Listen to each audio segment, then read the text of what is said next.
Praise the lord. దేవునికి స్తోత్రం. కూడి వచ్చిన వారందరికీ ప్రభువైన యేసు నామములో మరొకసారి నా నిండు వందనం తెలియజేస్తున్నాను. Praise the lord. హల్లెలూయా. రండి, మనమందరము స్తుతి ఆరాధన చేసిన అనంతరము దేవుని యొక్క ఏర్పాటును ఉద్దేశాన్ని తెలుసుకుందాం. దేవుడు అందరినీ దేవుడు దీవించుడుగాక. Praise the lord. Hallelujah. Okay, సంఖ్యాకాండము 14వ అధ్యాయము 8వ వచనం. సంఖ్యాకాండము 14వ అధ్యాయము 8వ వచనం. యెహోవా మన యందు ఆనందించిన ఎడల ఆ దేశంలో మనలను చేర్చి దానిని మనకిచ్చును. ఆ దేశము పాలు తేనెలు ప్రవహించు దేశం. ఈ వాక్యం మన వినికిలో దేవుడు ఆశీర్వదించునుగాక. చిన్న ప్రార్థన చేద్దామా. మిక్కిలిగా ప్రేమిస్తున్న మా పరలోకమందున్న మా తండ్రి, నీకు వందనాలప్ప. ఇదిగో ప్రభా, నీ కృపను బట్టి ప్రభా, ఈ ఆదివారములో మమ్మల్ని సమకూర్చి నీ వాక్యం చేత మమ్మల్ని పరిశుద్ధపరిచి నీ ఆశ్రయ దుర్గములో, నీ కొండ, నీ కోటలో ప్రభా, నీ బలమైన దుర్గములో మమ్మల్ని ఇదిగో ప్రభా సమకూర్చి నెమ్మదిపరచావయ్యా, పరిశుద్ధపరచావయ్యా. ప్రభా, నీ పర్వతము, నీ పరిశుద్ధ పర్వతము, నీ ప్రతిష్టమైన పర్వతం మీది కనగా క్రీస్తు నామములో మమ్మల్ని గొప్పగా ఆ నీతి క్షేత్రములో నిలబెట్టినందుకు వందనాలు.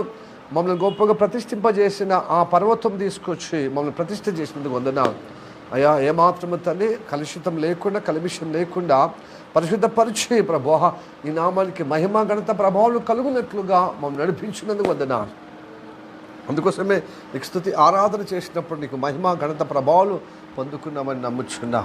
మా దీని యొక్క ప్రాంతంలోకి ఆయా స్తుతి ఆరాధనలకు కానుకలకు నువ్వు స్వీకరించి మహిమార్థంగా అంగీకరించి మాకు ఆశీర్వాదమును అనుగ్రహించలేకే వందనాలు. ఈ సమయంలో నీ మాటలు వినటానికి ప్రభా నువ్వు సిద్ధపరచు తండ్రి.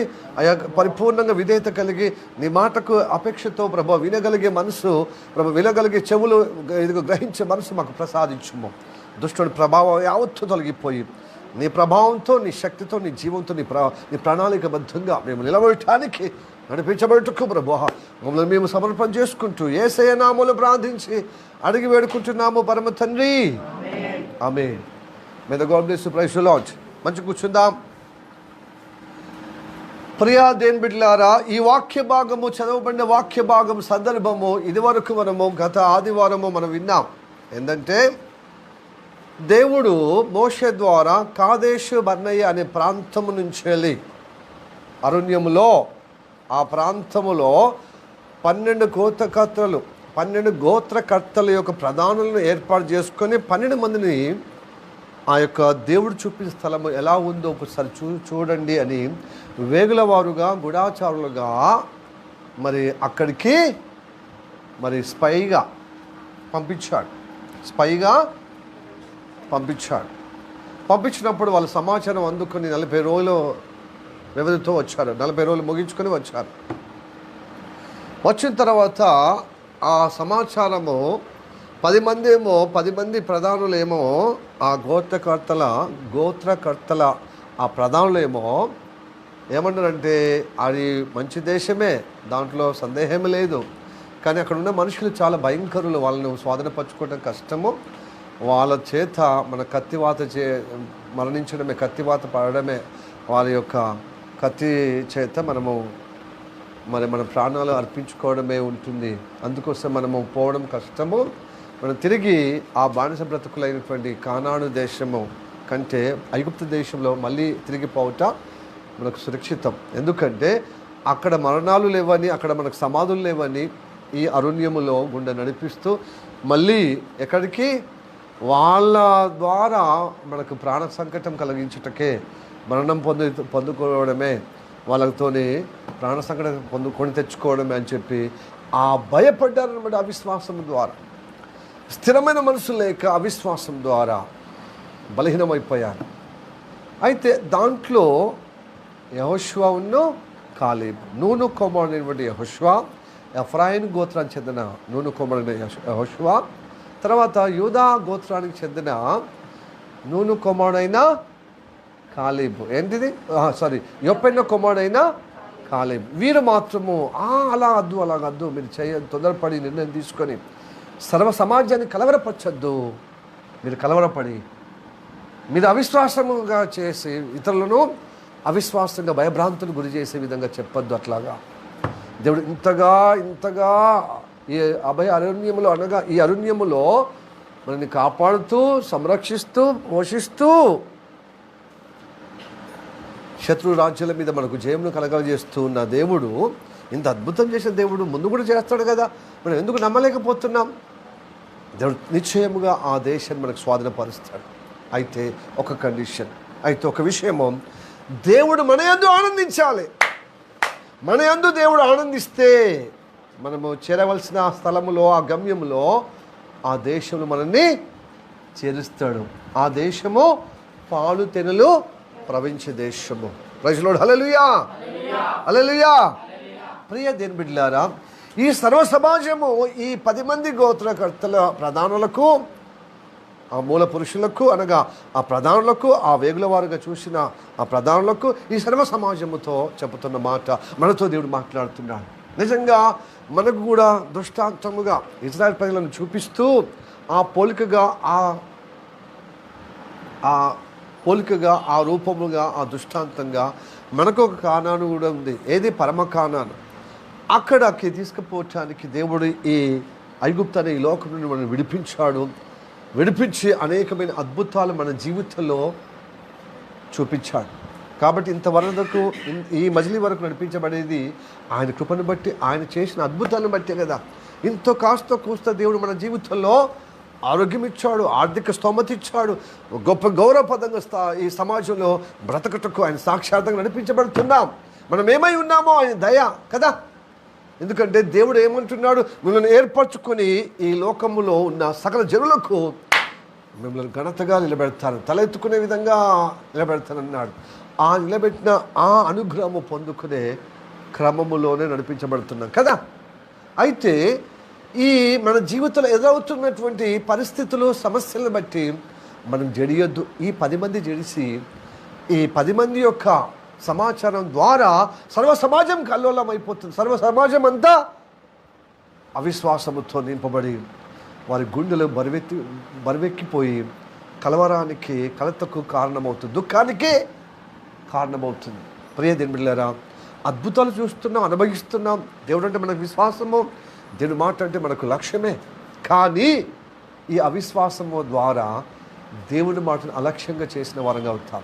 దీని అద్భుతాలు, సూచకలు, మహత్కార్యాలు అనుభవించలేనట్టుగా స్థిరమైన నిలకడమైన మనసు లేక అస్థిరులమై అప్పటిమందమే దేవుని గొప్పగా కనపరుస్తూ, మళ్ళీ ఏదైనా బాధ కలిగినప్పుడు, ఏదైనా సమస్య వచ్చినప్పుడు, ఏదైనా వేదన వచ్చినప్పుడు, ఎలాంటి పరిస్థితులు మన మస్తికముకు, మన మెదడుకు అది అసాధ్యమనే తోచినప్పుడు ఆటోమేటిక్గా అవిశ్వాసమైన మాటలు వస్తున్నాయి. అలాగ చేస్తే మనం చేరవలసిన గమ్యానికి చేరమని హెచ్చరికగా ఆ సర్వ సమాజానికి చెబుతున్న హితవచనమే ఈరోజు దేవుడు మనతో మాట్లాడుతున్నాడు. హల్లెలూయా. యెహోషువ ద్వారా, కాలేబు ద్వారా ఏం మాట్లాడుతున్నాడు? దేవుడు మనతో మాట్లాడుతున్నాడు. ఏమని? మీరు ఇప్పటిదాకా నడిపించబడ్డారు కదా, ఇక్కడో నడిపించబడటానికి ఉంటుంది. ఎందుకంటే ఇంతకంటే ఘోరంగా పరిస్థితులు తారుమారుగా మనకు అసాధ్యమనే పరిస్థితులు రావచ్చు. అప్పుడు అవిశ్వాసం అనేది నిలకడలేని విశ్వాసాన్ని బట్టి, నిలకడలేని మనస్తత్వాన్ని బట్టి మనకు కూడా వాళ్ళలాగా అవిశ్వాసమైన అసంచలమైన మనస్సు అనగా నిలకడలేని మనస్సు మనకు వచ్చి ఇలాగనే మనం కలవరపడి 10 మంది కలవరపరిచే కారకులు కావద్దు. అయితే దేవుడు ఏమంటే తెలుసా? ఈ కాలేబు ద్వారా, యెహోషువ ద్వారా మాట్లాడుతుంది తెలుసా? దేవుని యందు ఆనందించే విధంగా మనం బ్రతుకు ఉంటే తప్పక ఆ సురక్షితమైన అనగా పాలు తేనెలు ప్రవహించు ఆ పరమకానం చేరుతాం. ఎలాగైతే ఆ దేవుని యందు మనము ఆనందించే స్వభావము, ఆనందించే ప్రవర్తన మన ఎడలో యెహోవా చూసినప్పుడు, మన ఎడల ఆయన ఆనందము కలిగినప్పుడు తప్పక అక్కడ చేరుతాం. ఏంటి ఆనందం కదా? మన ద్వారా దేవుడు ఆనందించాలట. హల్లెలూయా, ప్రైజ్ ది లార్డ్. మన యందు ఆనందించకపోతేనే మనం తడబాయిస్తాం. మనం చాలా నిరాశ నిస్పృహలతో, మన దుఃఖముతో, సంకటముతో, సమస్యలతో ఇబ్బంది అవడమే కాకుండా పాత జీవితమే, రోత జీవితం బాగుందని అనిపించి భ్రమపరిచి మళ్ళీ వెనకపోవటానికి ఉంటుంది. మళ్ళీ ఏ కులము నుండి, ఏ మతం నుండి, ఏ స్థితి నుంచి వచ్చామో ఆడికే పోదామనే ఆలోచన దుష్టుడు తీసుకొస్తాడు. వాడు చేసిన మోసములో పడిపోయి మనం కలవరపడుతూ, కలత చెందుతూ, 10 మంది కలవరపరుస్తూ, వాళ్ళని కలత చెందుతూ దేవునికి నామానికి మహిమ కలిగే విధంగా ఉండాల్సిన మనము దేవుడు దూషించే విధంగా తయారవుతాం, దూషణగా తయారవుతాం. హల్లెలూయా. ప్రియ దేవుడు అలా ఉండకూడదని చెప్తున్నాడు. దేవుడు మన ఎడల ఆనందించటానికి ఉన్న విషయాలు ఏంటి కదా? హల్లెలూయా. ఏంటి చెప్పండి? మనం శ్రీమంతులమైతే దేవుడు ఆనందిస్తాడా? ఓహో, నా ఆశీర్వాదం బట్టి వీళ్ళు ఐశ్వర్యవంతులు అయ్యారని ఆనందిస్తాడా? లేకపోతే మనం ఒకప్పుడు బలహీనులమే, అనారోగ్యంగా ఉన్నవారమే, బలహీనంగా నిరసించిన వారమే, కానీ దేవుడు నమ్ముకున్న తర్వాత బలవంతులం అయిపోయాం, బలిష్ఠులుగా అయిపోయాం, మంచిగా వీరత్వం కలిగి, మంచి శక్తివంతులుగా, మంచి గొప్పగా వీరత్వం కలిగి ఉన్నాం. ఆ వీరత్వాన్ని బట్టి ఆ యుద్ధ వీరుల్లాగా ఉన్నందుకు దేవుడు ఆనందిస్తాడా? ఐశ్వర్యం బట్టి ఆనందిస్తాడా? మనకు ఐశ్వర్యం పెరిగిందని, మనకు ఆరోగ్యం కలిగి, మంచిగా వీరత్వం కలిగి, మంచిగా బలిష్టంగా ఉన్నారని చెప్పి దాన్ని బట్టి ఆయన ఆనందిస్తాడా మన పట్ల? లేక మనకు ఘనత వచ్చింది ఈ లోకపరంగా, సమాజంలో అంతకుముందు కడుబేదగా ఉండేవారు, చాలా బలహీనతగా ఉండేవారు, చాలా ఆర్థిక ఇబ్బందుల్లో ఉన్నవారు, కానీ యేసయ్య నమ్ముకున్న తర్వాత ఆర్థిక స్తోమత పెరిగింది, ఘనతగా ఎంచబడుతున్నారు ఇప్పుడు వాళ్ళు. కనుక ఘనతగా ఈ సమాజంలో ఉన్నందుకు ఆయన ఆనందిస్తాడా? దేన్ని బట్టి ఆనందిస్తాడా? Hallelujah. Praise the lord. Hallelujah. నీ ఐశ్వర్యం పెరిగిందని ఆనందించాడు. నువ్వు ఘనతగా ఎంచబడుతున్నావు. ఒకప్పుడు దరిద్రుడుగా ఉన్నవాడివి, చిన్న చూపు చూపబడుతున్నావు. నీవు దేవుడు నమ్ముకున్న తర్వాత ఇప్పుడు ఘనంగా ఎంచబడుతున్నావు అని దాన్ని బట్టి ఆనందించే దేవుడు కాదు. ఇంకేమని? అప్పుడు ఒకప్పుడు అనారోగ్యం పాలైనావు, ఉసురుమంటూ చాలా అనేకమైనటువంటి బలహీనతను బట్టి అనేక డాక్టర్ల దగ్గరకు, అనేక హాస్పిటల్కి తిరిగి విసిగి వేశారు. నా చావేగా ఈ బలహీనతతోనే చచ్చిపోతాను, మీ అనారోగ్యంతో చచ్చిపోతాననే నిరాశతో ఉన్నప్పుడు దేవుడు నిన్ను పట్టుకున్నాడు. భక్తుల ద్వారా, మన సేవకుల ద్వారా, తన భక్తుల ద్వారా నేను దర్శించి నీకు ఆరోగ్యం ఇచ్చు. ఇప్పుడు మంచి ఆరోగ్యంగా ఉన్నావు, చక్కగా ఒక వీరుడుగా ఉన్నావు, యోధుడిగా ఉన్నావు. దాన్ని బట్టి నీకు దేవునికి ఆనందమా? అది కాదు. దేన్ని బట్టి ఆనందము అంటే, ఈ భూమి మీద నీతి న్యాయములు జరిగించు యెహోవా, భూమి మీద కృప చూపిస్తున్నాడు, నీతి న్యాయములను చేసే యెహోవా అని నీవు గ్రహించడం వలన నీ పట్ల ఆయన ఆనందిస్తానట్టే. హల్లెలూయా. అది ఫస్ట్ నువ్వు గ్రహించాలి. మనకు ఆస్తి పెరగడం మంచిదే, మన ఘనత పెరగడం మంచిదే, ఆరోగ్యం పెరగడం మంచిదే, గొప్ప ఆరోగ్యంగా బలిష్టంగా ఉన్నాం మంచిదే. వీటన్నిటిని బట్టి ఈ లోకము హర్షిస్తుంది, ఈ లోకం అతిశయిస్తుంది, ఈ లోకము గొప్పగా చూస్తుంది. కానీ దేవుడు, నన్ను రక్షించిన దేవుడు ఇవన్నిటికంటే అద్భుతమైన ఆనందము మన పట్ల చేసేది ఏంటి తెలుసా అండి? నీతి న్యాయం జరిగించి యెహోవా అని యెహోనేనని ఆయన కృప ద్వారా గ్రహించిన వాడిని బట్టి నేను ఆనందిస్తామంటున్నాడు. ఆ ఆనందము నీ పట్ల ఆనందించే ఆ దేవుడు ఈ మనసు నీకుందా? నీతి న్యాయం జరిగించే యెహోవా దేవుడు నేను కలిగి ఉన్నాను, ఆ కృప కలిగిన దేవుడు నేను కలిగి ఉన్నాను నువ్వు గ్రహించినప్పుడు నీ పట్ల ఆనందిస్తాడు. అలా చెప్పండి. హల్లెలూయా. ఇవన్నీ లోకరీతి విషయాలే. మనము దేవుణ్ణి నమ్ముకున్నప్పుడు ఇంతగా రావడం ప్రత్యేకతనే. కానీ వీటన్నిటికంటే నిన్ను నీతిగా నిలబెట్టుటకు ఇష్టపడుతున్నాడు, న్యాయంగా ఉండేటకు నేను ఇష్టపడుతున్నాను. ఆయన అందుకోసం ఈ భూమి మీద కృప చూపించి నీతి న్యాయం జరిగించు యెహోవాను నేనే అని గ్రహించిన వారి పట్ల ఆనందిస్తానంటున్నాడు. ఆ ఆనందము నీ పట్ల చేయడం, ఈ ఆనందము నీ పట్ల కలుగుటకు నీవు ఈ గ్రహింపు ఉన్నావా? గ్రహిస్తున్నావా సహోదరి సహోదరుడా? అప్పుడే నీతి కలిగిన రాజ్యంలో పోతావు, అప్పుడే న్యాయమైన రాజ్యంలో పోతావు, కృప కలిగిన దేవుని యొక్క నివాస స్థలంలో చేరుతావు, నేను చేర్పిస్తాడు. చదువుదాం ఇర్మీయా గ్రంథము 9వ అధ్యాయము 24, 23, 24 వచనం చదువుదాం. యెహోవా ఇలాగు సెలవిచ్చుచున్నాడు, జ్ఞాని జ్ఞాని తన జ్ఞానమును బట్టి, శూరుడు తన శౌర్యాన్ని బట్టి అతిశయింపకూడదు. అతిశయించువాడు తన ఐశ్వర్యం బట్టి అతిశయింపకూడదు. అతిశయించువాడు దేన్ని బట్టి అతిశయించవలనగా, భూమి మీద దేవుడు, నిజ దేవుడు, జీవముల దేవుడు కృప చూపుచు ఆ నీతి న్యాయములు జరిగించుచున్న ఆ యెహోవాను నేననియు గ్రహించి నన్ను పరిశీలనగా తెలుసుకొనని బట్టియే అతిశయింపవలెను. అట్టి వాటిలో నేను ఆనందించువాడననియు యెహోవా సెలవిచ్చుచున్నాడు. ఇట్టి వాటిలో యెహోవా ఆనందించువాడనై ఉన్నాడని యెహోవా సెలవిచ్చున్నాడు. హల్లెలూయా. నీ పట్ల నా పట్ల ఆనందించాలంటే నీకు బాగా జ్ఞానం ఉంది. ఈ లోకము నందిని నందిని చేసేటువంటి జ్ఞానం ఉంది, చాలా జ్ఞానం ఉంది. బ్రతికే జ్ఞానం ఉంది. ఈ లోకం అందరికంటే జ్ఞానం ఉందని దాన్ని బట్టి అతిశయించాడట.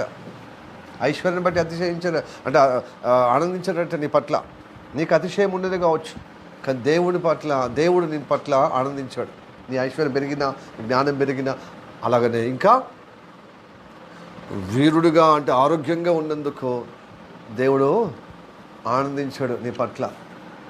కానీ మనుషులట ఆరోగ్యాన్ని బట్టి అతిశయిస్తారట, బలముందని అతిశయిస్తారట, ఐశ్వర్యం ఉన్నదని అతిశయిస్తారట, అలాగే నా జ్ఞానం ఇంతున్నదని అతిశయిస్తారట. కానీ ఈ అతిశయం అంతా తొలగిపోతుంది. ఈ లోకములో ఉన్నదంతా ఈ ఆశలో, లోక ఆశలు మొత్తం కొట్టుకుపోతుంది. కానీ దేవుని చిత్తం జరిగించుకోండి, నిరంతరం నిల్చును. ఆయన చిత్తం ఏం తెలుసా? ఆయన దేన్ని బట్టి ఆనందిస్తా తెలుసా? భూమి మీద కృప చూపిస్తూ నీతి న్యాయం జరిగించు యెహోవాని నేనే అని తెలుసుకున్నవాడు, నన్ను గురించి తెలుసుకున్న వాడిని బట్టి, అతిశయించు వాడిని పట్ల, వారి పట్ల నేను ఆనందిస్తాను. నిజంగా దేవుని కృప ద్వారా నాకు నీతి న్యాయం జరిగే యెహోవా దేవుడు నేను కలిగి ఉన్నాను. ఆయన మాటలు నేను గ్రహిస్తున్నాను. ఆయన నీతిగల మాటలు, ఆయన న్యాయమైన మాటలు అని గ్రహించడం వలన దీన్ని బట్టి నువ్వు అతిశయిస్తే ఆయన ఈ పట్ల ఆనందిస్తాడు. అలా చెప్పండి, హల్లెలూయా. మనకు అన్నీ కావాలండి. ఆరోగ్యం కావాలి, ఐశ్వర్యం కావాలి, జ్ఞానం కావాలి. కానీ ఏం లాభం? ఈ లోకమట్టుగా అందరూ ఇదే కోరుకొని వాళ్ళ జీవితం అర్ధాంతరంగా లేకపోతే ఆయుష్ ఉన్నంత వరకు ఎంజాయ్గా ఉంటున్నారు. ఆ తర్వాత వాళ్ళ జీవితం ఎక్కడిది? అందరూ లోక మర్యాద చొప్పున అందరూ చనిపోయినట్టుగా ఏదో ఒక వాళ్ళ కులము ఆచారం ప్రకారంగా సమాధి పెడతారు, లేకపోతే ఏది కాలేస్తారు కదా, కట్నంలో కాలేస్తారు. మరి అంతవరకే జీవితం ఆగిపోయిన విధానం ఉంటే దేవుని నమ్ముకోవడం దానికోసమేనా? నిత్య జీవం కోసం కదా. అంటే ఆ కానాను దేశానికి తీసుకుపోవటానికి వాళ్ళని ఐగుప్తు దేశాలు విడిపించినట్టుగా దేవుడు మనల్ని విడిపించాడు. ఈ లోకమనే ఐగుప్తు నుంచి విడిపించి ఆ పరమ కానాన్ని తీసుకుపోవటానికి ఇష్టపడితే మనం 4 రోజులు మురుపంలో పడిపోయి దేవుని యొక్క కృప కలిగిన ఆ నీతి న్యాయంలో గ్రహించకుండా అర్ధాంతరంగానే మన జీవిత యాత్రను ముగించుకొని దేవుని ఉగ్రతకు పాత్రలు అవుతున్నామంటున్నాడు. హల్లెలూయా.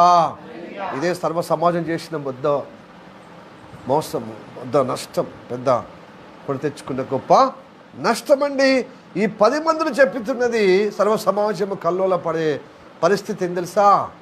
దేన్ని బట్టి? నీతిని చూస్తే వాళ్ళు అలా చెప్పేవాళ్ళు కాదు, న్యాయము చూస్తే అలా చెప్పేవాళ్ళు కాదు. ఆయన కృపగల దేవుడు నీకు నీతి కలిగే విధంగా చేశాడు. దుర్నీతిలో ఉన్న సమాజంలో ఉండకుండా నేను కాపాడి బయటికి తీసుకొచ్చి, మళ్ళీ నువ్వు స్వార్థంగా ఈ కడుపు కోసమే నువ్వు భక్తి చేస్తున్నావు. నీతి నీకు అంకితం లేదు, న్యాయము నీకు అంకితం లేదు. మరి నీతి న్యాయం లేకపోతే దేవుని బిడ్డగా నిలబడలేవు కదా. ఎస్, ఎందుకంటే నువ్వు కడుపు కోసమే నువ్వు చూస్తే నువ్వు అనేకమైన పొద్దుకు 7 మార్లు పాపం చేయవలసి వస్తుంది, వ్యతిరేకం చేయవలసి వస్తుంది, బొంకడం వస్తుంది, అబద్ధాలు బతకటానికి కోటి అబద్ధాలు ఆడటానికి ఉంటుంది. గాడిద శ్రేష్టమైనటువంటి బ్రతుకు అదే బ్రతక కోటి విద్యలు, కడప కోసం కోటి విద్యలు అంట. గాడి పనులు చేసుకుంటూ లేదు ఉన్నట్టు ఉన్నది లేనట్టుగా అంత అబద్ధాలు, అంత దుర్నీతి, అన్యాయము, ఇవన్నీ దుష్టుడు కల్పించి దాంట్లోనే వండుకుంటూ ఉంటే నా పిల్లలు అవుతారా, నేను చూపే స్థలంలో చేరుతారా అంటున్నాడు దేవుడు. హల్లెలూయా. దేవుని యొక్క నీతిని ఎవరు రుచి వస్తలేదు. దేవుని నీతి గల మాటను వినటానికి ఎవరికి ఇష్టం అనిపిస్తలేదు. నీతి అంటే దేవుని నమ్ముకొని నీ నీతి స్టార్ట్ అవుతుంది. దేవుని విశ్వసించిన వారు నీతిమంతులుగా తీర్చబడుతుంది. అప్పటి నుండి దేవుని మాటగా నడిచిన కొద్దీ నీ నీతి నిన్ను బ్రతికిస్తుంది. నా నీతి నన్ను బ్రతికిస్తా అంటారు కదా, నా నీతి నా నీయతే నన్ను బ్రతికిస్తుంది అంటారు. మరి నువ్వు ఒక క్రైస్తవుడు చెప్పాలన్నమాట, నా నీతి నన్ను నడిపిస్తుంది, నా నీతికి ఆధారమైన దేవుడు నన్ను బ్రతికిస్తున్నాడు, నన్ను జీవం నడిపిస్తున్నాడు. తన బిడ్డగా, తన సాక్షిగా, తన భక్తుడిగా చెప్పగలిగే అనుభవం నీకుంటే నిజంగా దేవుడు భూమి మీద కృప చూపించిన దేవుడు, నీతి న్యాయం జరిగించి యెహోవాను నేనే అని ఆ దేవుడు నేను ఎట్టి పరిస్థితుల్లో వదిలిపెట్టవు. ఎందుకంటే ఆ దేవుని మాట నీతి గల మాట. దేవుడు సమస్య ఉన్న వాళ్ళకి న్యాయం చేసే దేవుడు. ఆ న్యాయం చేసుకున్న న్యాయం పొందుకు నేను ఇతరులకు కూడా నా మట్టుకు నాకు సాధించే వరకు న్యాయమే చేస్తాను. ఇది గ్రహించి అనుభవంగా ఉన్నవారి పట్ల, దీనిలో అతిశయించు వారి పట్ల దేవుడు వాళ్ళని బట్టి ఆనందిస్తాడు. హల్లెలూయా. అందుకోసమే యెహోషాపాతును కాలేబు అంటాడు, మన యందు యెహోవా దేవుడు ఆనందించడం వలన నిజంగా ఆ స్థలానికి చేరుతాం. అలాగనే అదే రీతిగా నీతి న్యాయంలో జరిగిన అనుభవము, గ్రహించిన అనుభవం కలిగిన నేను ఆ దాంట్లో అతిశయించే విధంగా భక్తి చేస్తే నిజంగా నీ యందు ఆనందిస్తాడు. మన కొరకే, అలాంటి వారి కొరకే ఆ పరమకాలం చేరుటకు సిద్ధపరుస్తున్నాడు. Hallelujah. Praise the lord. Praise the lord. ఏమైనా ఈ లోక తత్వం నుంచి బయటకు వద్దాం. డబ్బు ఉండదు, ఓకే గుడ్, వాళ్ళకుంది మనకుంది, కానీ మనకు ఐశ్వర్యం ఏం తెలుసా? నిత్య జీవం కలిగిన ఐశ్వర్యం ఉంది. మనకు ఆరోగ్యం ఉంది. ఎస్, ఆయన నీతిలో నిలబడటానికి మనకు ఆరోగ్యం ఉంది. మనకు జ్ఞానం ఉంది. అవును, నలుగురు ముంచే జ్ఞానం కాదు ఇది.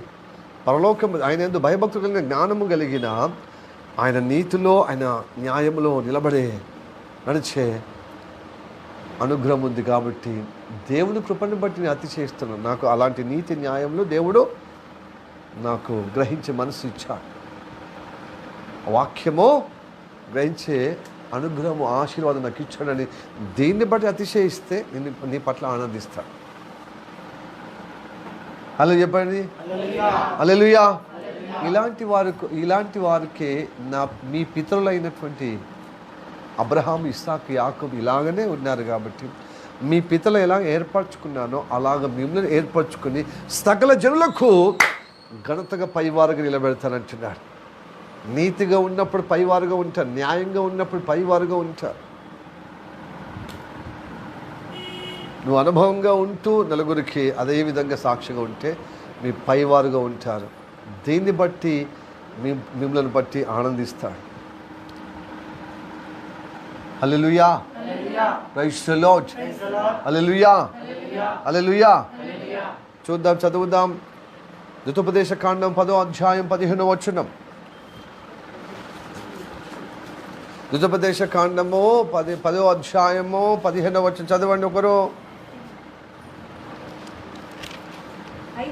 అయితే యెహోవా మీ పితరులను ప్రేమించి వారి యందు ఆనందపడి, చూడండి, ఆ మీ పితరుల యందు ఆనందపడి సమస్త జనములలో వారి సంతానమైన మిమ్మును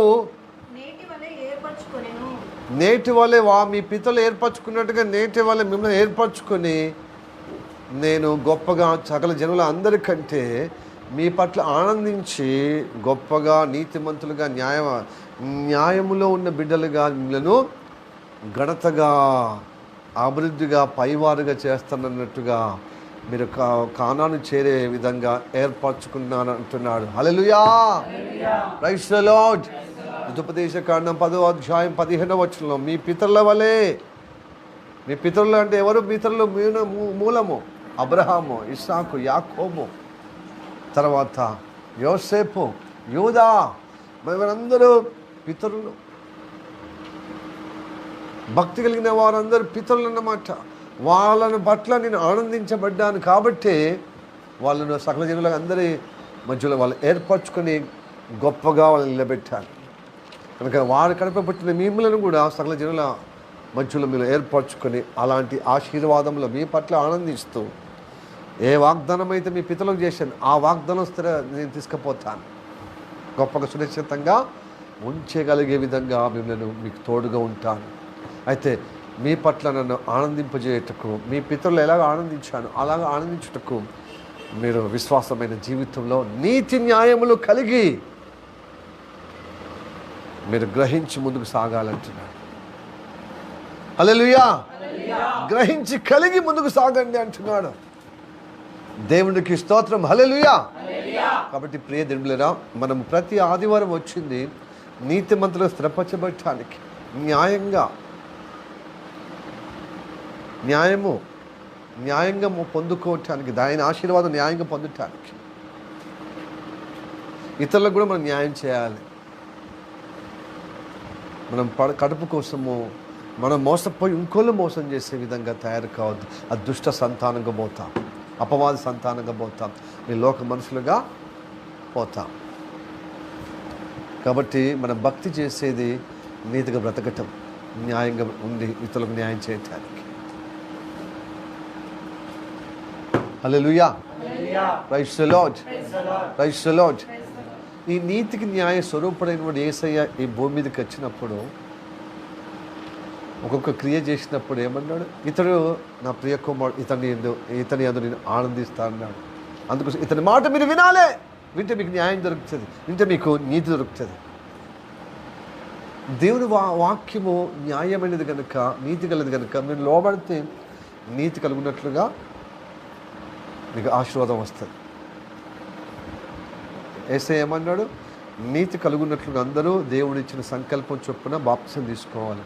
నన్ను వారించొద్దని బాప్తిసం ఇచ్చి యోహాను దగ్గర బాప్తిసం తీసుకున్నప్పుడు పరిశుద్ధాత్మ పావురం వల్ల అతని మీదకి వచ్చినప్పుడు ఒక ఆకాశ ధ్వని వస్తుంది. ఇతడే నా ప్రియ కుమారుడు, ఇతని అందులో నేను ఆనందించుతున్నాను కనుక ఇతని మాట వినుడి. అలా చెప్పండి. అంటే నీతి న్యాయములు స్వరూపడనమాట. అతని అందరూ ఆనందిస్తున్నాను కాబట్టి అతని మాట వినండి, అతని అడుగు చాలు నడవండి. అప్పుడు నీతిలో నిలబడతారు, న్యాయం నిలబడతారు, తద్వారా మిమ్మల్ని బట్టి ఆనందిస్తానంటున్నాడు. హల్లెలూయా చెప్పండి. హల్లెలూయా. Praise the lord. అందుకోసమే గిబియా స్థలములో బలులు అర్పించడానికి పోయింది సొలొమోన్. చదువుదాం ఆ వాక్యాలు. మొదటి రాజులు 3వ అధ్యాయము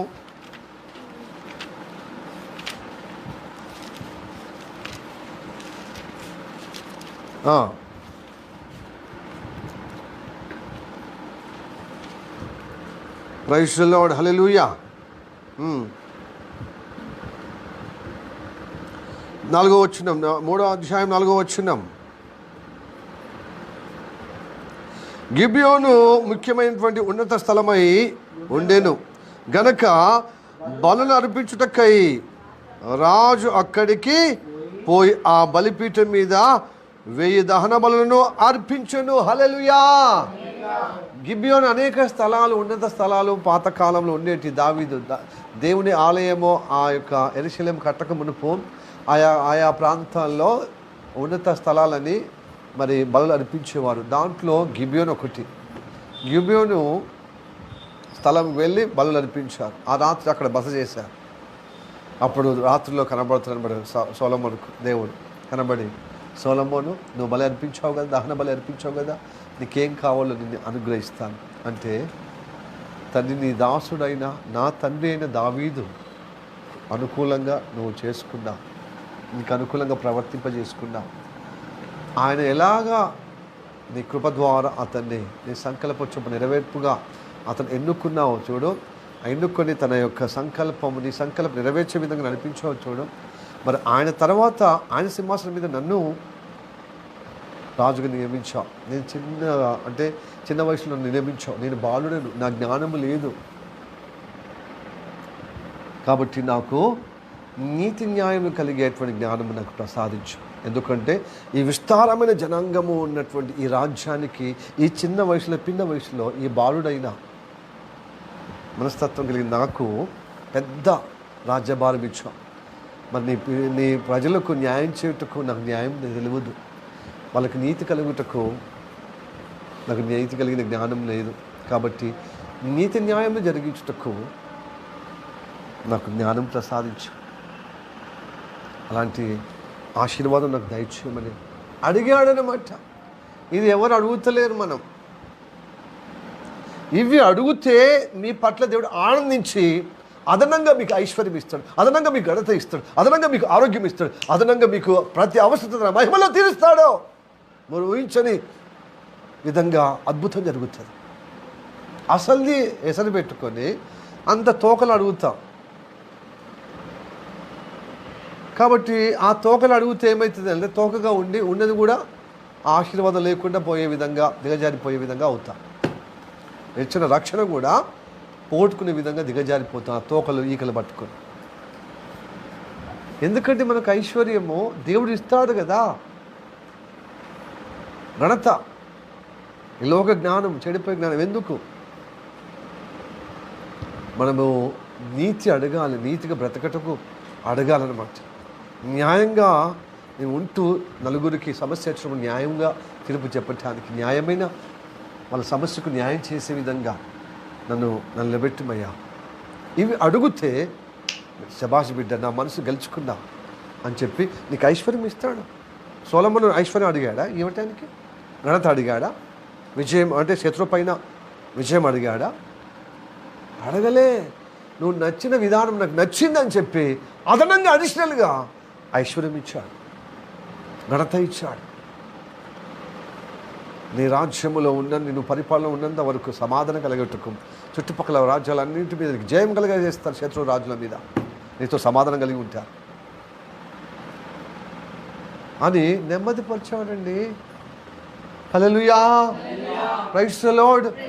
ఈ కీర్తి గొప్పగా విస్తరించబడుతున్నప్పుడు భూమికి అవతల దిక్కున్న ఆ సెంటర్గా అవతల దిక్కున్నటువంటి ఇంకో ఖండములో ఇంకో కాంటినెంట్గా ఉన్నటువంటి ఆఫ్రికా ఖండం నుంచి వెళ్ళి ఇప్పుడున్న సుడాన్ నుంచి వెళ్ళి, అప్పుడు ఐగుప్తు సుడాన్ ఒక దేశంగా, అంటే ఇథియోపియా ఐగుప్తు మొత్తము అక్కడ దాకా ఉండేది. ఇప్పుడు మధ్యలో సుడాన్ వచ్చింది కదా, సుడాను దక్షిణ సుడానుకున్న ఇథియోపియా నుంచి వెళ్ళి ఒక దక్షిణపు దేశం రానొచ్చింది. ఏం రాని?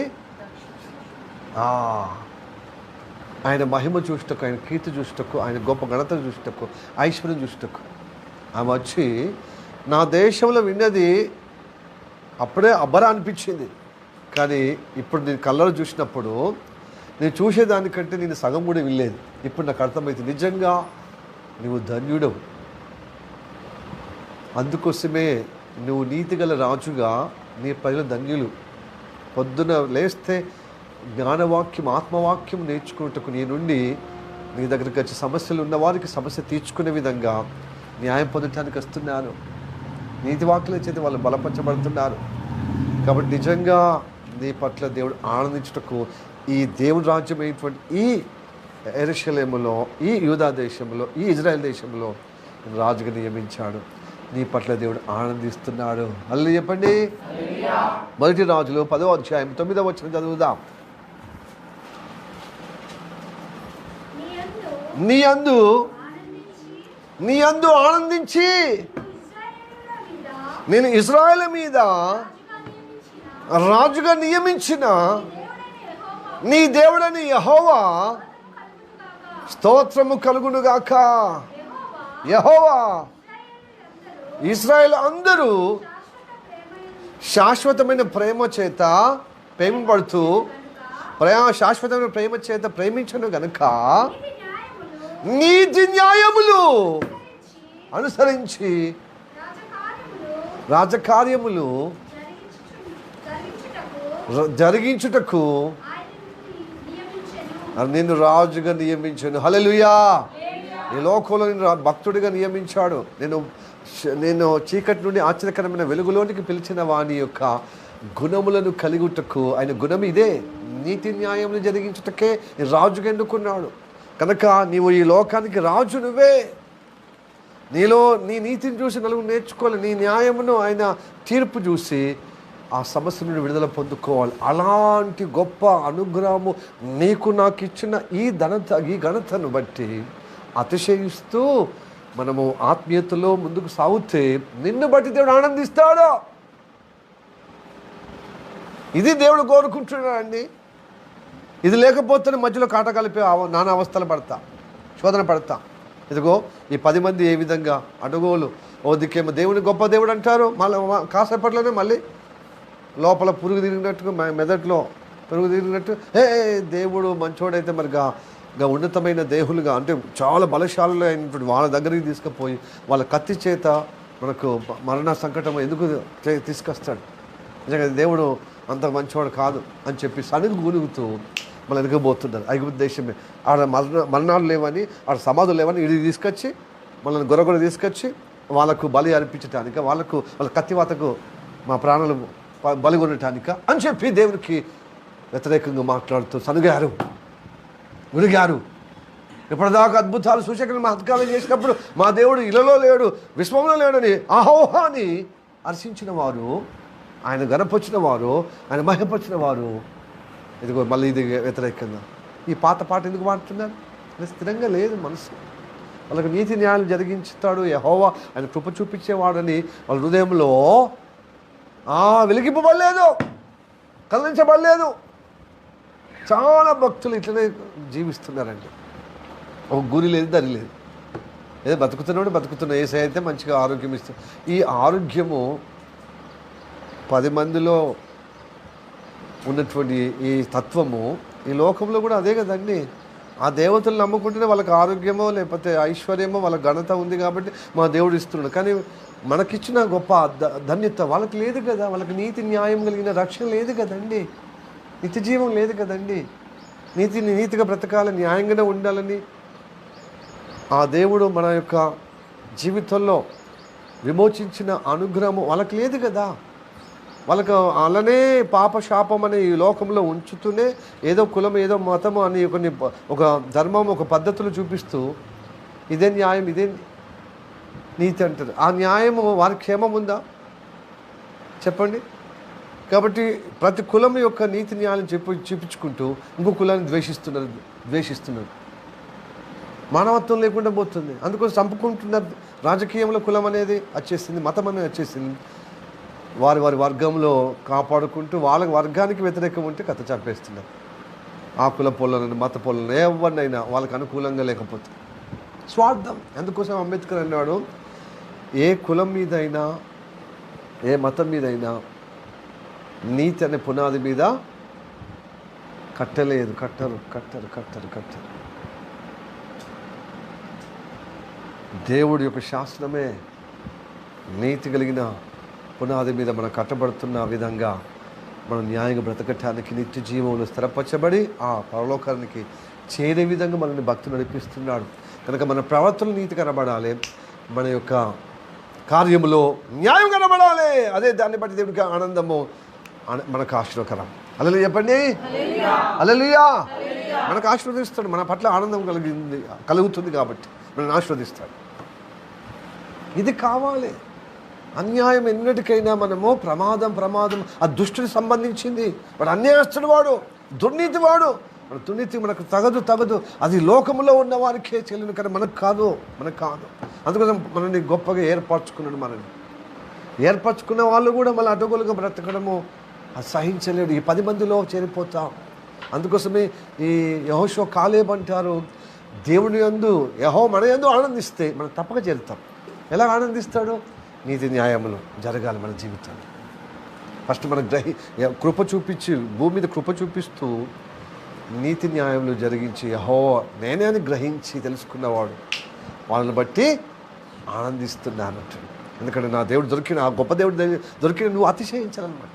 నాకేమున్నా లేకున్నా, నువ్వు గుడిసెలో ఉన్నా, పెద్ద భవనంలో ఉన్నా, నీకు ఉద్యోగంలో ఉన్నా, ఉద్యోగం లేకున్నా, ఎప్పటికీ ఏ పూటకు ఆ పూట కష్టపడి నువ్వు పనిచేసి బ్రతుకుతున్నా, ఏ స్థితిలో ఉన్నా యెహోవాను బట్టి, నీతి న్యాయాలను బట్టి గ్రహించి ఆ యెహోవా కృప చూపిస్తూ నీతి న్యాయాలను నాకు గ్రహించిన తత్వం నాకు అనుగ్రహించాడు అని ఆనందించే, అలా అతిశయించే వారిని బట్టి ఆయన ఆనందిస్తాడు. నువ్వు ఒకప్పుడు పూడి గుడిసెలో ఉన్న, ఇప్పుడు బిల్డింగ్లో ఉన్నావని ఆనందించాడు. మనకు ఆనందమే, కానీ దానికి కృతజ్ఞత కలిగి ఉండు. అక్కడ భూమి మీద నీకు ఇంత సౌలతి ఇస్తున్నాను కదా, దానికి కృతజ్ఞత కలిగి ఉండు. నా ఉద్దేశము నీతిగా ఉండమని, నా ఉద్దేశము న్యాయంగా జీవించమని. కాబట్టి అలాగా అందుకోసమే నేను కృప చూపిస్తున్నాను. యెహోవాను తనే దేవుడే, గొప్ప దేవుడే భూమి మీద కృప చూపిస్తూ నీతి న్యాయం జరిగించు యెహోవాని నువ్వు గ్రహించే విధంగా ఉంటే దాన్ని బట్టి నేను ఆనందిస్తాను. దాన్ని బట్టి నువ్వు అతిశయించాలి. గొప్ప దేవుడు నాకు కలిగి ఉన్నారు, నీతి న్యాయం నాకు గ్రహించే విధంగా, నాకు అర్థమయ్యే విధంగా, గ్రహించే విధంగా నాకు కృప చూపిస్తున్నాడు అని చెప్పి నువ్వు అతిశయించాలండి. దీంట్లో ఎవరు అతిశయిస్తలేరు, గర్వపడతలేరు.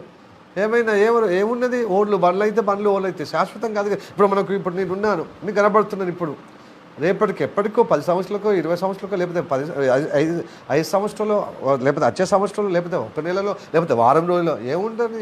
ఈరోజు ఉండి అరే మొన్న చూసిన పాస్ట్ మంచుకున్నాడు, ఇప్పుడు ఏమైంది? మనుషులము ఈరోజు ఉంటే రేపు ఉండాలని ఏం రూల్ లేదు. దేవుడు కృపని బట్టే ఉంటాం, కానీ ఆరోగ్యం నిలకడగా ఉంటామండి దేవుడు కృపని బట్టే కదా.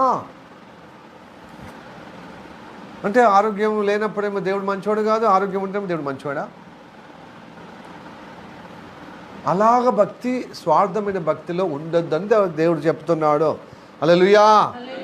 ఇప్పటిదాకా ఒకప్పుడు నాకు ఆరోగ్యమో అనారోగ్యం ఉంటేనే దేవుడు నమ్ముకున్నప్పుడు ఆరోగ్యమో, ఇది తాత్కాలిక, నన్ను పరీక్షిస్తున్నాడేమో. కాబట్టి నేను అనారోగ్యం ఉన్నా ఆరోగ్యం ఉన్నా నాకు నీతి న్యాయము దేవుడు నాకు ఇస్తున్నాడు. ఆయన కృప చూపించే విధంగా, నేను గ్రహించే విధంగా నాకు కృప చూపిస్తున్నాడు చూడు. దాన్ని బట్టి నేను ఆనందిస్తున్నాను, దాన్ని బట్టి నేను అతిశయిస్తున్నాను. దాన్ని బట్టి నువ్వు అలా ఉంటే దేవుడు నీ పట్ల ఆనందిస్తాడు. శభాష్, నచ్చావు బిడ్డను. అలాగా ఉండాలి బిడ్డలు. హల్లెలూయా, ప్రైజ్ ది లార్డ్. హల్లెలూయా, హల్లెలూయా, హల్లెలూయా. ఇలాగ మనం బ్రతుకుదామండి, లేకపోతే కష్టమండి. ఈ కడవరి దినాల్లో కోరుకోవాలి, దేవుని తత్వం మనం కోరుకోండి. మనకు కావాలి, మనకంటే మనమే మనకు అనుకూలంగా, మన కోరిక ప్రకారం, మన ఇష్ట ప్రకారం భక్తి చేస్తే రేపు మనం బోర్లో పడతామండి. ఈ 10 మంది బోర్లో పడ్డట్టు వాళ్ళు షేక్ కాకుండా సర్వ సమాజం షేక్ చేశారు. అందుకోసం దేవుడు అంత కన్నెర చేశాడు. మళ్ళీ ఇది చెప్పం కూడా ఏం చెప్తున్నావు అని చెప్పి వాళ్ళ మీద రాళ్ళు కూడా కొట్టుతున్నారు. ఇప్పుడు యెహోషువ మీద ఉన్న కాలేబు మీద, అంటే అంత అజ్ఞానంలో పడిపోయారు అనమాట. ఇన్ని రోజులు తీసుకొచ్చిన భక్తి లేకుండా, ఇన్ని రోజులు తీసుకొచ్చిన కృతజ్ఞత భావం లేకుండా, ఆ అద్భుతాలు, మహత్కార్యాలు, సూచకలు చూసి కూడా చూడనట్టుగా ఆ భక్తులు, దేవుని పక్షంలో భక్తులు మాట్లాడిన మాటలకు రుచి అయినగా వీళ్ళు ఎక్కువ మాట్లాడుతున్నారు.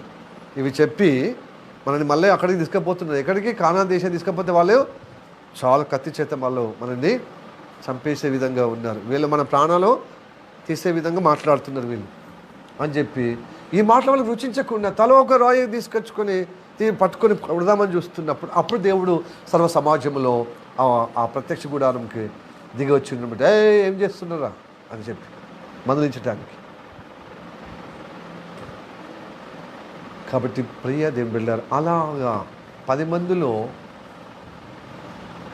మనం ఉండొద్దు. 10 మందిలో పాము చావదు, కట్టి కదా ఒక సామెత ఉంది. 10 మందిలో ఉండొద్దు. ఈ 2-3 ఎక్కడ నా నామలు కూడుతారో వారిని చూసి మనం నేర్చుకోవాలి. యెహోషువ లాంటి వాళ్ళు భక్తులు, కాలేబు లాంటి భక్తులు చెబుతున్న మాటలు గ్రహించేటట్లుగా దైవ కటాక్షం పొందుకోవాలి. జనాభాను బట్టి మన బోర్ల పోవద్దు. సాతాను ఇదే ఆగా సంఖ్య చూపిస్తాడు, లేకపోతే ఐశ్వర్యం చూపిస్తాడు, లేకపోతే ఘనతలు చూపిస్తాడు. వానికి అది తెలిసింది అదే కదా. ఇప్పుడు యేసయ్యని అదే మోసం చేద్దామని చూసింది కదా. లోకమంతా చూపించి నాకు సాగిలపడి ఈ లోకాన్ని ఇస్తానని. అరే నా తండ్రి దేవుణ్ణి, ఈ సృష్టి యావత్తు నువ్వు దొంగ మాటలు మాట్లాడి ఆదాము నుంచి నువ్వు లాక్కున్నావు కదరా. మళ్ళా వాడు లాక్కునే దానికంటే యేసయ్యకి ఇస్తారట. చెప్పండి, మహిమలు చూపించి నాకు సాగిలపడి ఇస్తాడు. రాజ్యాలు చూపించాడు, రాజ్యాలకున్న మహిమలు చూపించాడు. ఇక తర్వాత నువ్వు ఎందుకయ్యా ఉపవాసం ఉంటావు, నలగొట్టుకుంటావు అనవసరంగా నీ శరీరాన్ని.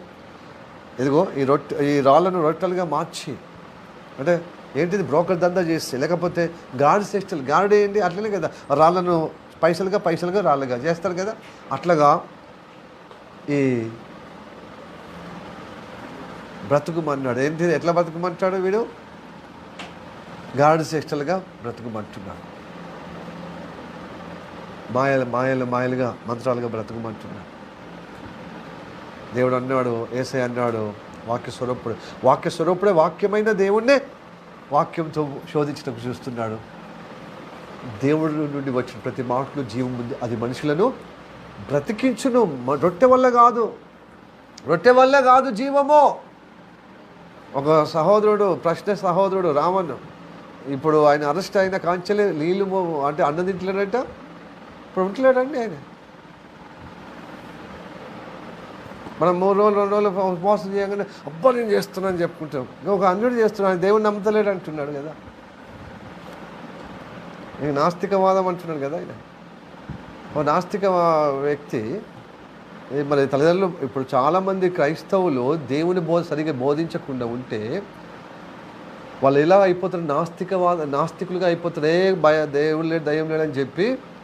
కాకపోతే ఏంటంటే ఒక గుణం ఉంటుంది, ఏంటంటే అన్యాయం అయితే సహించలేరు, ప్రశ్నిస్తారు. వాళ్ళ అమ్మ నాన్న భక్తి సరిగ్గా చేయకుండా ఆయనను అలాగ భక్తిలో పెంచకుండా ఉండదు కాబట్టి అట్లాగా రావణ్ చేసి ఒకవైపున ప్రశ్నిస్తున్నాడు. కానీ ఎవరైతే రాజకీయ నాయకులు ఎట్లా పడితే అట్లా మాట్లాడితే వాళ్ళకి చెల్లుబాటు, వాళ్ళ అధికారంలో ఉంటారు కాబట్టి. కానీ ఈయన అలాగనే అనుకరించి ఇప్పుడు ఆయన చెప్పిందేమో తప్పు కాదు, ఈయన చెప్పిందేమో తప్పు అయిపోయి ఇప్పుడు అరెస్ట్ చేసిన లేదా, ముక్కు తిప్పలు పెడుతున్నారు. ఒక పోలీస్ స్టేషన్ కాకుండా ఒక పోలీస్ స్టేషన్ ఇప్పుడు 4 పోలీస్ స్టేషన్ మార్చారు. ఇంకో పోలీస్ స్టేషన్ ఇప్పుడు 5వ పోలీస్ స్టేషన్. ఇప్పుడు అయిందో లేదో ఇప్పుడు ఈ సమయం వరకు. ఆదివారము బంద్ ఉంటుంది కదా, కోర్టు మెజిస్ట్రేట్ బంద్ ఉంటుంది కదండి ఆదివారం. ఈ మంచిగా ఈరోజు ఆయన సాధన వరకు హింసించాలి, మానసికంగా హింసించాలి. ఇప్పుడు ఆయన ఒక అన్యుడుగా ఉన్నటువంటి వ్యక్తి, దేవుని వాక్యం లేదు అంటే ఆయన దేవుని యందు విశ్వాసం లేనివాడు ఎట్లా తెగిస్తున్నాడు చూడండి. ఇంకేం చేస్తున్నారు సార్, జన సైనికులు ఆయన దొరకబడుతూ నలిపినట్టు నలుపుదాం, తొక్కుదాం, చేయలేద్దాం అన్నట్టు ఉన్నారనమాట. మనం పాట పాడినాం కదా, కదలా కుందుము, ఫస్ట్ చరణం ఏంటి చెప్పండి, దుష్ట జనములు పైకి వచ్చిన భ్రష్ట మనసులో నీ మీదికి. ఆయన దానికి జన సైన్యానికి రాజకీయ పార్టీ ఉన్నాడు, వాళ్ళకి భయపడతలేడండి ఆయన. మేము దేవుడిని నమ్ముకున్నాం, పరలోక రాజ్యము కలిగిన దేవుడు. మరి మనకెంత విశ్వాసము, ఎంత నిశ్చయిత ఉండాలండి. మనుషులకు భయపడుతున్నాం మనం భక్తి చేస్తే, కులానికి, మతానికి, సమాజానికి భయపడుతున్నాం. ఆ తెగింపు లేదు. కాబట్టి రొట్టె వల్ల కాదు, దేవుడు ఇచ్చిన మాట చొప్పున మనకు శక్తి పొందుకోవాలి, జీవం పొందుకోవాలి. హల్లెలూయా, హల్లెలూయా. ఇలాగ భ్రష్ట మనుషులు అంత్య దినాల్లో మీదికి వస్తారు, వివిధ కులము వివిధ మతం రూపంలో ఉన్నవారు.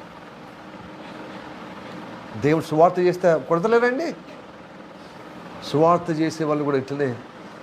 అందుకోసం ఇది రాజకీయంగా రావణ్ణి ప్రశ్నించేది, అది జవాబు చెప్పకుండా ఇది మత పేరిట బూజి చూపిస్తుంది కదా ముస్లింలను, అలానే క్రిస్టియన్స్. అందుకని జోసఫ్ విజయ్ అని పాత పేరు పెట్టారు. అదే నాకు ఇష్టమే లేదు, నేను ఎవరిని నమ్మనని చెప్పి అలాకెళ్ళి వచ్చి నాస్తికవాదంలో ఉన్న రావణని పేరు పెట్టుకుని రావణని వెళ్తలేదు. రావణ అంటే చిలకలు రాలే కదా. జోసఫ్ విజయ్ అంటే క్రిస్టియన్ గోలిమారం. ఆ బూజి చూపించి రాజకీయంగా సనాతని అని చెప్పి, ఆ ధర్మం అని చెప్పి 4 ఓట్లు పొందుకొని అధికారం ఇంకా ఇళ్ళని కొనసాగించి మొత్తం ఇట్లా వాళ్ళకు అనుకూలంగా చేసుకుని, భారత రాజ్యాంగం ప్రకారం కాకుండా వాళ్ళకి ఇష్టానుసారంగా భారత రాజ్యాంగాన్ని అనుకూలంగా చేసుకుంటూ, నేను చేస్తే రైట్, నువ్వు చేస్తే తప్పు, నువ్వు చేస్తే ఒప్పైంది, నాకు తప్పైంది, ఇలాగనే పందిని చేసుకుంటూ ఉల్టా పల్టా సీదా చేసుకుంటూ పాలన చేస్తున్నారండి. ఏమైనా నీతి ఉందా? పాలనలో న్యాయం ఉందా? ఏ రాజకీయ నాయకులైనా. అందుకోసమే క్రీస్తు దిగి రాబోతున్నాడు. కాబట్టి సగటు విశ్వాసికి, సగటు పౌరుడికి విగటు కలుగుతుంది అనమాట. ఏ రాజకీయము న్యాయంగా ఉంది? ఏ న్యాయం లేదు. కులము, ఆ కులపోల్లో కూడా న్యాయంగా పరిపూర్ణ, ఒక వర్గానికి ఆ కులంలో ఒక వర్గ అనుకూలం కొంతమంది న్యాయం చేసినట్టుగా మన కాపు కులానికి చెందిన వ్యక్తి చచ్చిపోలే, లాకప్ డెత్. రాజకీయ నాయకులు కనీసము అక్కడ ప్రశ్నించే అవకాశం లేదని చెప్పి హైదరాబాద్కి వచ్చారు. కానీ తెలంగాణ ప్రభుత్వం ఏం చేసింది? ఆ ఆంధ్ర ప్రభుత్వానికి చెదగలుపుతుంది. గుణదక్షిణ గురువు కదా. సో ఇవన్నీ ఏమంటున్నాయంటే ఈ వెనకాల దురాత్మ శక్తులు పరిపాలిస్తుంది. వాళ్ళు మంచోళ్ళే, కానీ అట్లాగా అద్దడొడ్డం, వాళ్ళకు అనుకూల మనల్ని సేఫ్ జోన్, ప్రతికూల మనల్ని హింస చేస్తున్నారు. ప్రశ్నించడానికి ఆయన ఒక హత్య చేసి తెలంగాణకి పారిపోయి రాలే, మానభంగం చేసి వాళ్ళేమో దర్జాగా తిరుగుతున్నారు. హత్య చేసిన వాళ్ళు, మానభంగం చేసిన వాళ్ళు దేశద్రోహులు కాదు, కానీ ప్రశ్నించిన వాళ్ళని దేశద్రోహులు. మొత్తము దేశమంతా ఏం చేస్తున్నారు? మతాల వల్ల చిచ్చు పెడుతున్నారు, కులాల పట్ల చిచ్చు పెడుతున్నారు. లేనిపోని కేసులు బనాయించి వాళ్ళ యొక్క ప్రతాపము, వారి అధికార దర్పణము చూపిస్తున్నారా? నేను ఈ రాజకీయాలు, నేను ఏమి ఎవరిని వకీలు, అందరు రాజకీయాలు అట్లనే. దైవ రాజ్యము, రాజ్య మకటపు లేని, అంటే ఆ రాజకీయ మకటమైనటువంటి ఆ యేసయ్య వచ్చి రాజకీయం అంటే ఏంటిదో, నీతి అంటే ఏంటిదో, పరిపాలన, సుపరిపాలన అంటే ఏంటిదో, ఎదుగో న్యాయం అంటే ఏంటిదో చూపించబోతున్నాడు. కాబట్టి ఆయన రాజ్యంలోనే సురక్షితం ఉంటుంది. ఏ రాజ్యంలో, ఏ ప్రభుత్వంలో మనకు నెమ్మది ఉండదండి. ఉండదు. కాబట్టి మన పట్ల ఆనందించే విధంగా భక్తి చేయాలి. ఆ ఆనందం ఎప్పుడంటే నీకు నీతి న్యాయము నేను గ్రహిస్తున్నాను, నాకు ఆ రుచి వస్తుంది, ఆ కృప కలిగిన దేవుడు నాకు కృప చూపిస్తున్నాడు, అది గ్రహించేటట్లుగా ఆ యెహోవా దేవుడు జీవములో యేసయ్యను నేను గ్రహిస్తే నీ పట్ల ఆనందిస్తాడు ఆయన. నీవు నా రాజ్య సంబంధులు మీరని ఆ రాజ్యానికి సురక్షితంగా తీసుకపోతే చేరే విధంగా మిమ్మల్ని నిలబెడతారు. హల్లెలూయా చెప్పండి. Hallelujah. Praise the lord. Praise the lord. Hallelujah. కాబట్టి మనం పట్ల దేవుడు ఆనందించే భక్తిలో, నీతిలో, న్యాయంలో ఆయన కృపను బట్టి మనం గ్రహించేటట్లుగా అనుభవంగా నడిపించబడదాం. ఈ వాక్యం చేత మనల్ని ఆశీర్వదించి నడిపించడం గాక. ఆమేన్. తల్లి వచ్చి కనుమూసుకొని ప్రార్థన చేద్దాం. సకల ఆశీర్వాదానికి కారణభూతుడమైన మా పరలోకమందున్న మా తండ్రి, నీకు వందనాలు, స్తోత్రం రాజు. అయ్యా, అరణ్యంలో ఇజ్రాయెల్ ప్రజలు అయ్యా కానాను యాత్ర చేసే క్రమములో తండ్రి ప్రభు అయ్యా వేగుల వారుగా ఆ యొక్క సర్వ సమాజం యొక్క గోత్రకర్తల యొక్క ప్రధానులను పంపించినప్పుడు శ్రద్ధ సమాచారముగా ప్రభు చెప్పిన ఆ 10 మందికి ఎలాగా వారు కోల్పోయి, విశ్వాసం కోల్పోయి, అస్థిరులుగా అయిపోయి, స్థిరము లేని మనస్తత్వం కలిగి వాళ్ళు కలవరపడి యావత్ సర్వ సమాజం కలవరపరిచారయ్యా. దీని ప్రణాళికకే విరుద్ధంగా, వైరుద్ధంగా, ఆటంకంగా పోయి ప్రభువా మేము మళ్ళీ పాత జీవితం, రోత జీవితము ఆ యొక్క బానిస బ్రతుకులైనటువంటి ఆ యొక్క ఐగుప్తు దేశం మాకు మంచిదని, అదే శరణ్యమని ప్రభువా ఒక నాయకుడు ఎన్నుకోబోయే క్రమములో ఇదిగో యెహోషువ పాత్రును కాలేబు తండ్రి చక్కగా మాట్లాడిన మాటలను బట్టి ఆ యొక్క మూలవాక్యం చేత మాతో మాట్లాడినవయ్యా. యెహోవా మన ఎడల ఆనందించిన వాడైతే ఇదిగో ఆ దేశము, ఏ దేశము పాలు తెలు ప్రవహించే ఆ యొక్క కానానుకు తీసుకుపోతాడు, తప్పక తీసుకుపోతాడు. ఆయన నమ్మదని దేవుడని ఆ క్రమములో మాట్లాడిన మాట మాకు తెలియజేసేలకే వందనాలు. మేము కూడా ప్రభా ఆ యొక్క ప్రభా ఇజ్రాయెల్ ప్రజలో ప్రభా అయ్యా అరణ్యంలో యాత్ర చేస్తున్న వారికి మాకు అందరికీ దృష్టాంతంగా ఉన్నారయ్యా. వాళ్ళలాగా ప్రభా అయోమయ స్థితిలో మేము ఉండకూడదు. 10 మంది అయోమయ స్థితిలో ఉండి వారు ఎలాగా వెనక వైపున ప్రభా ఈ లోకమని ఐగుప్త వైపున వెళ్ళే విధంగా, మతం వైపున, కులం వైపున వెళ్ళే విధంగా ఉన్న వారిని చూసి మేము కలవర చెందుతూ నీ నామానికి దూషణ చేసే విధంగా, నీ నామానికి అపకీర్తి చేసే విధంగా, నీ నామానికి మహిమ చెల్లించకుండా ఆయనగో ప్రభు ఆ విశ్వాసమైన, ఆ స్థిరమైనటువంటి మనస్తత్వం కలిగి తండ్రి తొందరగా ప్రభా ఈ లోక వైభవం చూస్తే, ఐశ్వర్యము చూస్తే, ఘనత చూస్తే ప్రభా, ఇదిగో జ్ఞానము చూస్తే ప్రభా, స్తోత్రము తండ్రి, ఆరోగ్యం చూసి ప్రభా వెళ్ళకుండా తండ్రి నీ వైపు చూసి తండ్రి ప్రభా, స్తోత్రము తండ్రి, మాకు ఆరోగ్యం ఉన్నా లేకున్నా, ఐశ్వర్యం ఉన్నా లేకున్నా, మాకు ఘనత ఉన్నా లేకున్నా, నీవు ఇచ్చినటువంటి మాట చొప్పున ఈ భూమి మీద నీతి న్యాయం జరిగించి యెహోవా ఆయన కృప చూపించే యెహోవాని గ్రహించిన వారు, తెలుసుకొని గ్రహించిన వారిని బట్టి నువ్వు ఆనందిస్తామని సెలవిచ్చున్నావు. అట్టి ఆనందము ఇదిగో ప్రభా స్తోత్రము తండ్రి సొలొమోనులో ఇదిగో ప్రభా కనపరిచావు ప్రభా. ఆ పరమ సొలొమోను యేసు ప్రభువు తండ్రి ఈ లోకానికి వచ్చి ఇతను నా ప్రియ కుమారుడు, ఇతను అందుకు ఆనందిస్తున్నాను సెలవిచ్చున్నాం.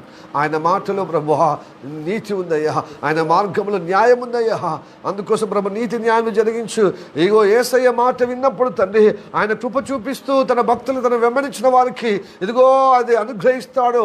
అది గ్రహించిన వారు అందరిని బట్టి నేను ఆనందిస్తాను సెలవిచ్చున్నా. అందుకే ప్రభా నీతి న్యాయం జరిగించే యేసయ్యను ప్రభా యథార్థంగా నమ్ముకొని ఆయన బాటలో, ఆయన నీతిలో, ఆయన న్యాయంలో జీవించడం సహాయం చేయమంటూ ఆలోచిస్తుంది. తన నీ కృప నియంత్రణ గాక ప్రభా. స్తోత్రము తండ్రి, మా బ్రతుకులో నీ ఇదిగో ప్రభు క్రీస్తు నామములో మా బ్రతుకులో ప్రభు నువ్వు ఆనందించే విధంగా మమ్మల్ని నిలబెట్టమంటూ ఆలోచిస్తున్నాం. అలాగా నీతిగా న్యాయంగా ప్రభా నీ కృపలో ముందుకు సహాయం చేయమంటూ ఆలోచిస్తున్నాం. వాటిని బట్టి అతిశయించడానికి సహాయం చేయం అయ్యా. మా భవనాలను బట్టి, మా స్థలాలను బట్టి, మా ఐశ్వర్యం బట్టి, మా పైసలను బట్టి, మా ఆరోగ్యాన్ని బట్టి, మా యొక్క ఘనతను బట్టి అయ్యా, 3 నెలల ముచ్చటగా ఉన్నటువంటి శోభాయమానం చూసి ప్రభు దీన్ని బట్టి కాదయ్యా, నిన్ను బట్టి నీ మాటను బట్టి, నీ నీతిని బట్టి, నీ న్యాయాన్ని బట్టి కృప చూపించే దేవుడు నాకు ఇది గ్రహించే విధంగా, ఇదిగో రుచి చూసే విధంగా, రుచి కలిగే విధంగా నాకు కృప చూపిస్తున్నాడు. అందుని బట్టి నేను అతిశయిస్తున్నాను, అందుని బట్టి నేను ప్రభు నేను మహిమపరుస్తున్నానని అనుకున్న వారికి, అలా అతిశయించిన వారిని బట్టి నువ్వు ఆనందిస్తున్నావయ్యా. అట్టి ఆనందం కలిగిన జీవితము మాకు అందరికీ ప్రసాదించబడుటకు ఈరోజు ప్రభు నీ సేవను మరుగుపరుచుకొని నాతో మా అందరితో మాట్లాడినందుకు వద్దాను. ఇదిగో ఈ వాక్యాన్ని వినిపించుకొని గ్రహించిన మనసులకి ధనితగా ఆనందంగా ముందుకు నడిపించమని యేసయ్య నామములో ప్రార్థించడానికి వేడుకుంటున్నాము పరమ తండ్రి. Amen, amen, amen. Praise the lord. దేవుడు దీవించుగాక. ఆమేన్.